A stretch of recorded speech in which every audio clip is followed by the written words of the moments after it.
আমি তো এখনও আশাবাদী যে পারা যাবে ইনশাআল্লাহ।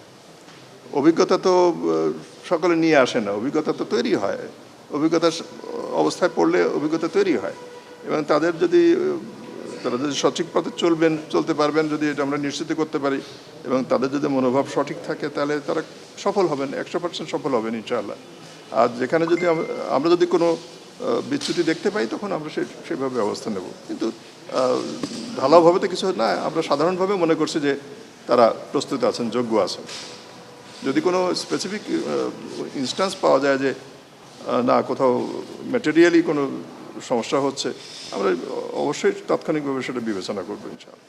প্রশাসনের কাজ তো আর এই কোনো স্ট্যাটিক কোনো বিষয় না যে অঙ্ক করে হয়। এক একটা অবস্থা তৈরি হয়, এক একটা ঘটনা থাকে, সেই ঘটনা অনুযায়ী তারা কাজ করে থাকে। আর মাঠ পর্যায়ে প্রশাসনের জেলা প্রশাসক যারা আছেন, তারা তো রিটার্নিং অফিসার হিসেবে কাজ করছেন। আপনারা জানেন যে রিটার্নিং অফিসারের প্রথম দিকের যে কাজ থাকে, তার মধ্যে একটা মনোনয়নপত্র গ্রহণ এবং সেটা বাছাই করা, সেই কাজটা হয়ে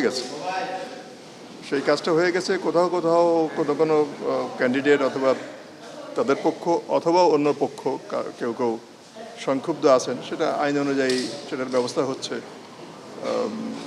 অ্যাপিলের প্রক্রিয়া এই মুহূর্তে চলছে। অ্যাপিল আগামী আজকেও অ্যাপিলের আবেদনগুলি জমা হচ্ছে। এরপরে নির্বাচন কমিশন সেগুলি তারা বিবেচনা করবে, আপিল নিষ্পত্তি করবেন। তো আপনাদের প্রশাসনের যে একটু যে পক্ষপাত ইত্যাদি যে কথাগুলি বলছেন, এই ধরনের অভিযোগ আপনারা এর আগেও শুনেছেন, এখনও শুনছেন, এবং কেউ না কেউ কোনো কারণেও সংক্ষুব্ধ হলে তিনি এই ধরনের কথা বলে থাকেন। এখন মুক্ত তথ্য প্রবাহের যুগ, এই সময় সকলে সেভাবে কথা বলবেন। আমরাও চেষ্টা করব, যদি আমাদের কোনো ত্রুটি থাকে আমাদের বা প্রশাসনে বা অন্য কোনো লেভেলে, আমরা সেটা সমাধানের চেষ্টা করব। প্রত্যেকটা কেসই মেরিটের ভিত্তিতে আমরা সিদ্ধান্ত নেব।